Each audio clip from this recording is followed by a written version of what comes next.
le prophète, le patriarche Esdras est dans les visions apocalyptiques des choses qui vont advenir.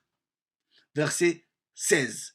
Car à ce que je pense, malheur à ceux qui vont rester en séjour. Non, ici, ils disent exister. Non, mais non.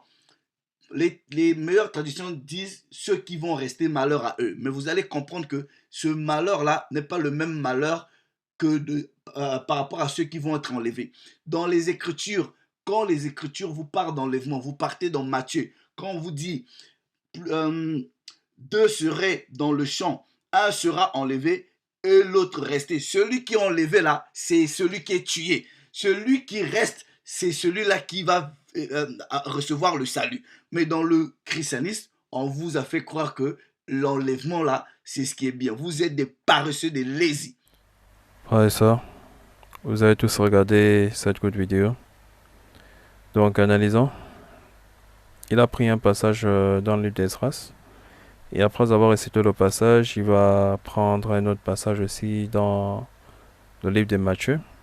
Donc, il dit deux seraient dans un champ, un sera enlevé et l'autre resté. Et selon lui, celui qui est enlevé, c'est celui qui est tué. Je dis bien, c'est celui qui est tué. Et celui qui reste, c'est celui qui va recevoir le salut. Ça, c'est selon lui encore. Donc, regardons les Écritures si c'est réellement ça. Matthieu chapitre 24, versets 38 à 40. Car dans les jours qui précèdent le déluge, les hommes mangeaient et buvaient, se mariaient et mariaient leurs enfants, jusqu'au jour où Noé entra dans l'arche. Et ils ne se doutèrent de rien, jusqu'à ce que le déluge vint et les emporta tous. Il en sera de même à l'avènement du Fils de l'homme. À l'avènement du Fils de l'homme. Point. Alors, de deux hommes qui seront dans un champ, l'un sera pris, l'autre laissé. Donc, selon lui, celui qui est enlevé, c'est celui qui est tué. Et celui qui reste, c'est celui qui va recevoir le salut. Mais ici, frères et sœurs, je vous ai dit, dans ce chapitre, le Christ reprend à trois préoccupations. La destruction du temple, l'avènement du Fils de l'homme et la fin du temps. Et ici, il s'agit de l'avènement du Fils de l'homme. Nous avons déjà pris le passage des 1 Thessaloniciens au chapitre 4, versets 15 à 18.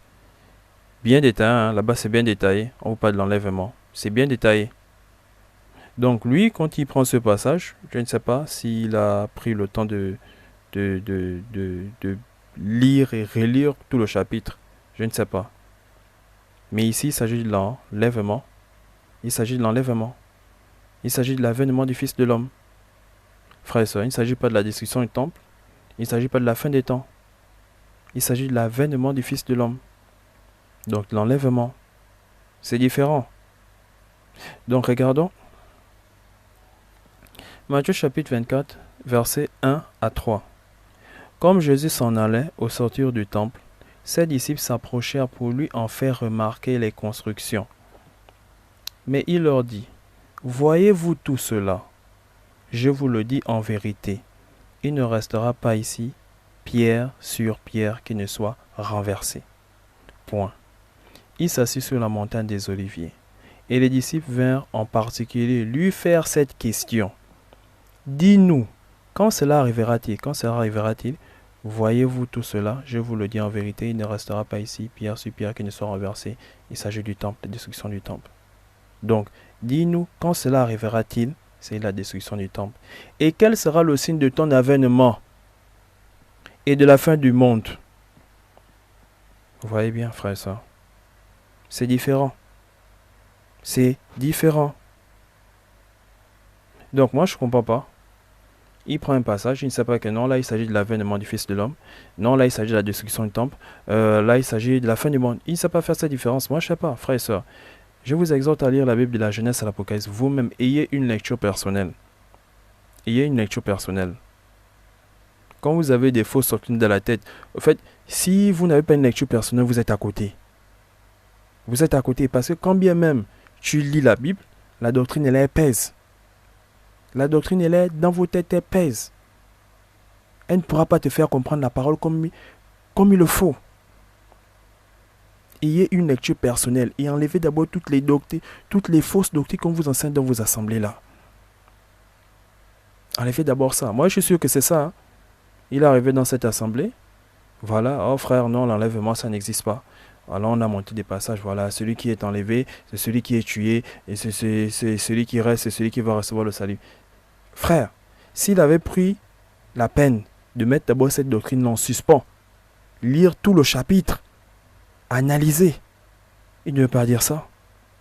Donc, ayez une lecture personnelle, frère et soeur.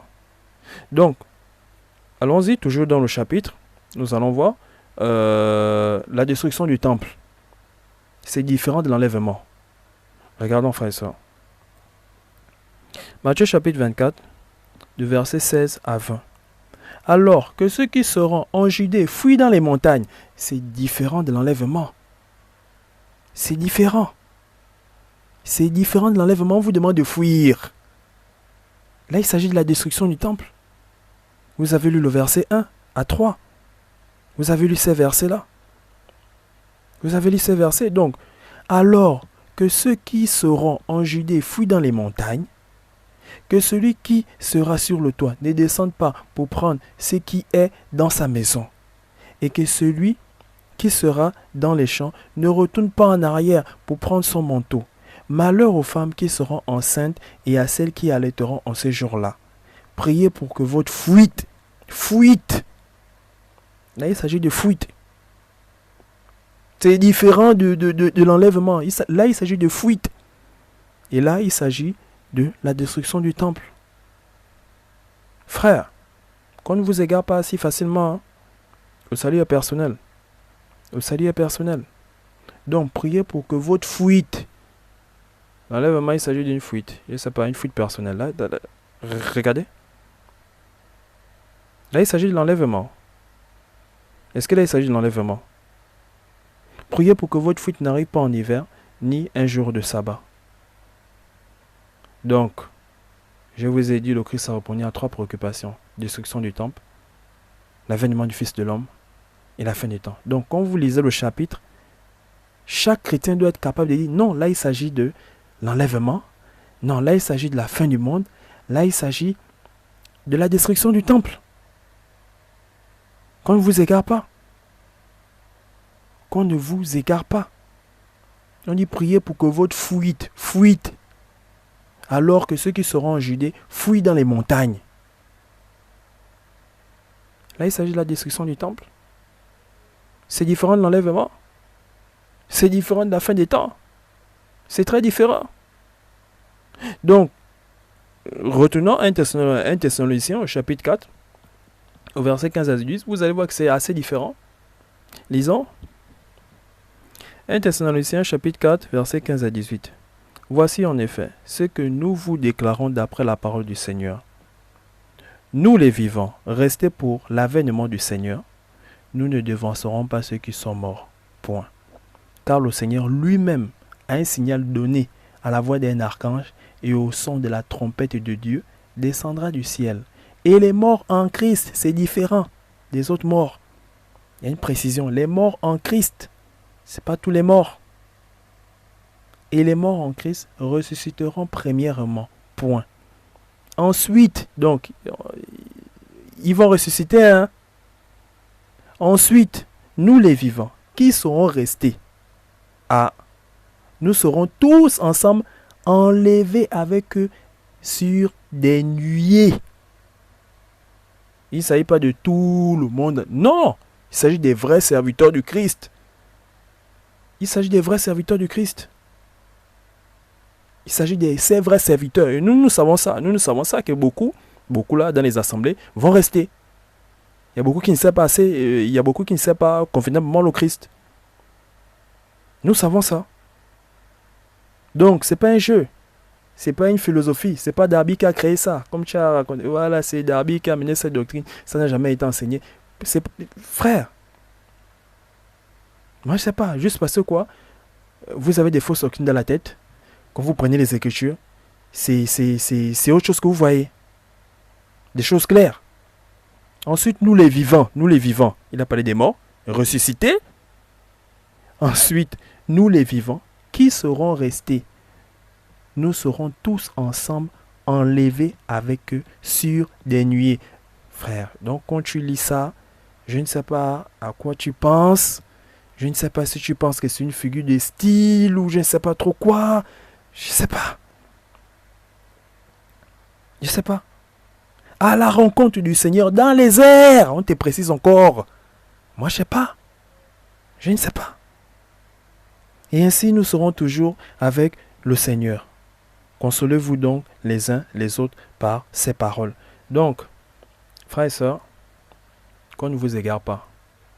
Qu'on ne vous égare pas. L'avènement du Seigneur, c'est différent de la fin.